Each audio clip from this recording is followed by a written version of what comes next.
Microsoft talks about record-breaking Xbox sales. Are the Series X consoles basically a chimney stack, or is that fanboy FUD being spread online? And Phil Spencer once again confirms that they will be looking for even more studios. Let's get into it.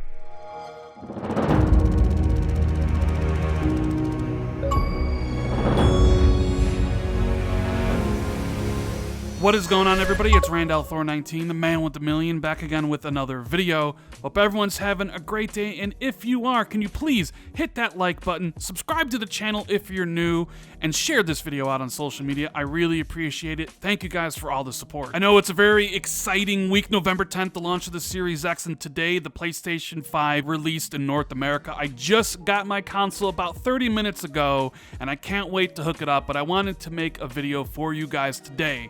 And in this video, we got a lot of topics. You may recall I mentioned in a previous video that Xbox was looking to acquire some studios in Japan. Well, that information might be a little bit wrong because Phil Spencer has kind of come out and debunked that, but he has once again confirmed that Xbox is looking for studios. We will talk about that. As you may have seen this week, there was a lot of fake fanboy videos showing off the Xbox Series X with smoke coming out the top of its console, implying that it was a poorly put together system and that yours might fail. We're going to be talking about that. But first, we need to talk about Xbox Series X and S console sales because we did get an update from Microsoft about how well the system sold in its first 24 hours, and it's the best Xbox launch ever. So Phil Spencer, head of Xbox, tweeted this about 24 hours after the official launch of the Series X and S. He says, "Thank you for supporting the largest launch in Xbox history. In 24 hours, more new consoles sold in more countries than ever before.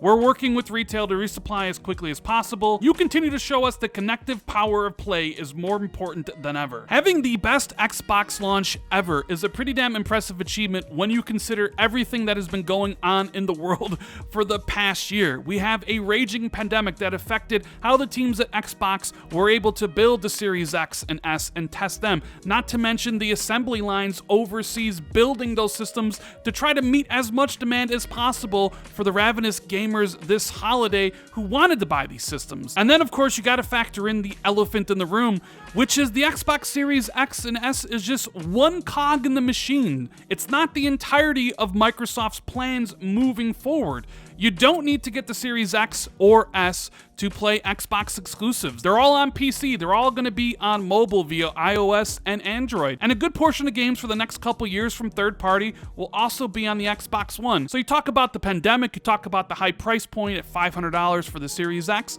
and you talk about how the Series X is just one part of the ecosystem. It's not the entire part of it. And the fact that Microsoft was able to sell more systems in a 24-hour period, coming off of what most people would say was a disappointing generation with the Xbox One, a generation that saw Microsoft bleed a ton of market share, a generation where Microsoft went from like 88 million consoles sold with the 360 to around 50 million with the Xbox One, a generation where they lost a lot of ground in Europe. So to see Microsoft come out and say we've sold the most consoles ever in a 24-hour period in more countries than ever is pretty damn impressive. And I already know your next question. Rand, if they're touting more consoles sold in 24 hours than any time in Xbox history, just how many consoles must they have sold? Well, Microsoft isn't going to tell us, and I'll get to the reason why. But if you actually go back to 2013 when Microsoft was reporting sales figures, they said that they had sold 1 million Xbox One consoles in 24 hours. So if Phil Spencer saying they sold more in 24 hours than ever before, then we know that the number of consoles definitely has to be north of 1 million. Now, what about a breakdown comparing the sales of the Series X versus the Series S? That would be pretty interesting to see, but I don't think we're ever going to see not only the breakdown of sales between the two,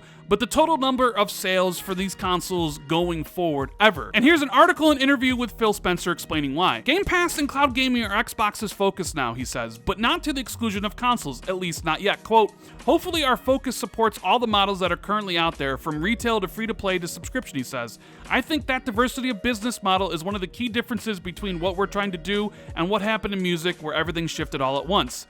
Given that 2013's Xbox One was hugely outsold by the Sony PlayStation 4, It's convenient for Microsoft to focus on subscriptions, attention, and revenues rather than the number of consoles sold. The company stopped even reporting sales numbers for the Xbox One years ago, but analysts have estimated that it sold less than half of the PlayStation 4's 100 million plus units.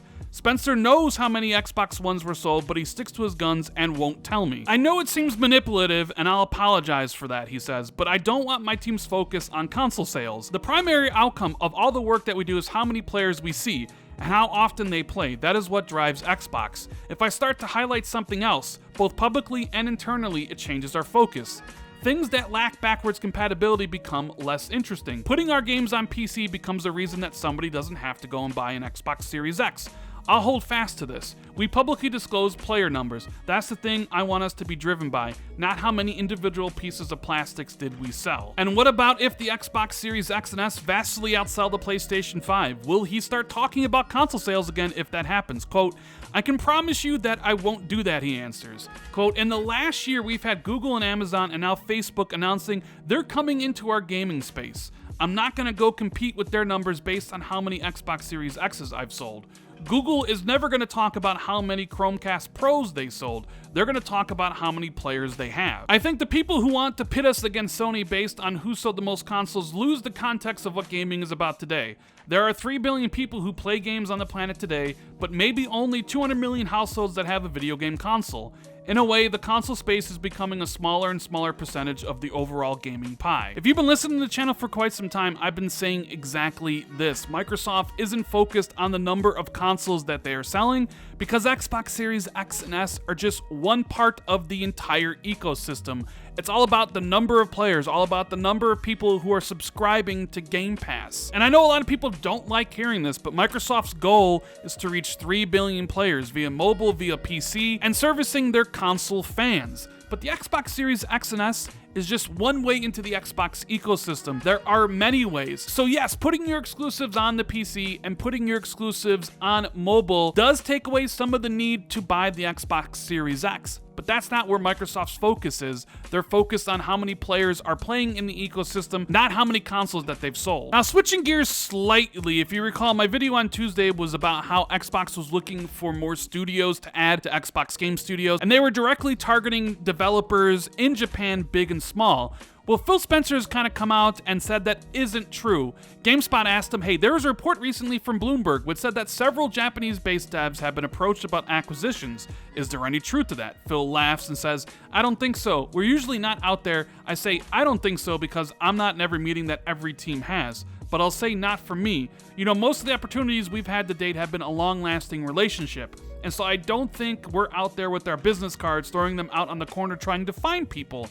I've talked about my affinity for Japanese studios and thinking to back in the day when we had more games that were created in Japan as part of our first party. I'm excited when the deal closes to get to spend more time with Tango and the work that they're doing, so it's an area that I'm interested in, but no, I think that's not accurate. Now, we're going to circle back to that quote in a minute, but Phil also said in an interview yesterday that games are what gamers play. Well, yeah, of course. We build these platforms and services to deliver the best games to gamers everywhere, so we need a great supply of first-party teams. Bethesda nearly doubles the size of our first-party studios, meaning the studios that build games as part of Xbox, and we're still out there looking for other teams. It's important that we have a continued supply of great games for our gaming subscription and platforms. I mean, I don't know how many more times I need to say this so everybody understands. Phil Spencer, Satya Nadella, they're looking to make Xbox as big as possible. Gaming is a cornerstone over at Microsoft now, and Satya Nadella has said, hey, we're going to grow inorganically. And once again, you have Phil Spencer saying that they need a great supply of first-party teams and that they're still out there looking for other teams. Now, if you're talking about the Japan quote, Phil says he wasn't necessarily involved with any of the discussions, so it's entirely possible that some other people within the acquisitions and mergers team might be trying to feel out what some of the Japanese developers are thinking about Xbox, and they necessarily wouldn't need to include Phil on that. But like I said in my Tuesday video, you can take it to the bank. At some point in time, probably after the Bethesda deal closes in early 2021, Xbox will make a splash again. They will probably buy a few more studios, and I expect one of them to be a Japanese studio. And then for the final topic, so many of you guys DM'd me asking me if my Xbox Series X blew up smoke like a chimney stack, all because of these very informative and not fake videos whatsoever. We have one here from the Culture Crave, who said that the Xbox Series X users are reportedly facing hardware problems on launch day, with multiple consoles starting to smoke.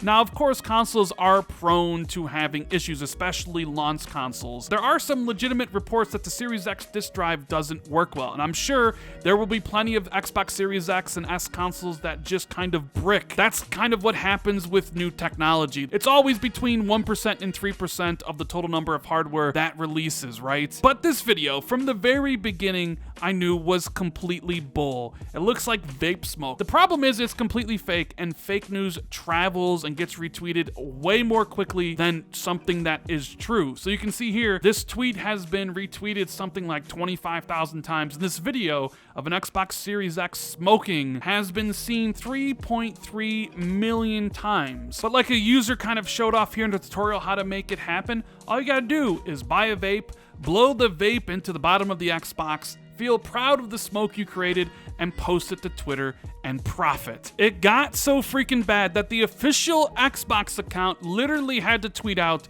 "We can't believe we have to say this, but please do not blow vape smoke into your Xbox Series X." I don't know, man, I find this thing so funny. There's just a certain segment of fanboys that are always trying to make both consoles look bad.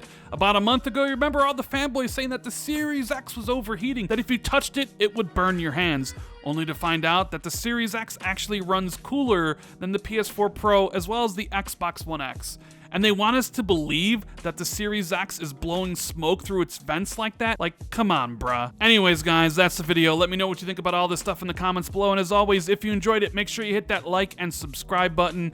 Please share this video out on social media or tell a friend about the channel. Hit that notification bell if you always want to be notified whenever I drop a new video like this.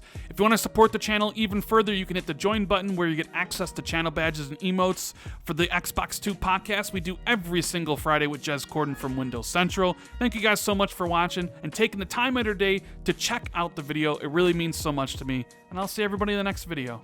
Thank you, guys.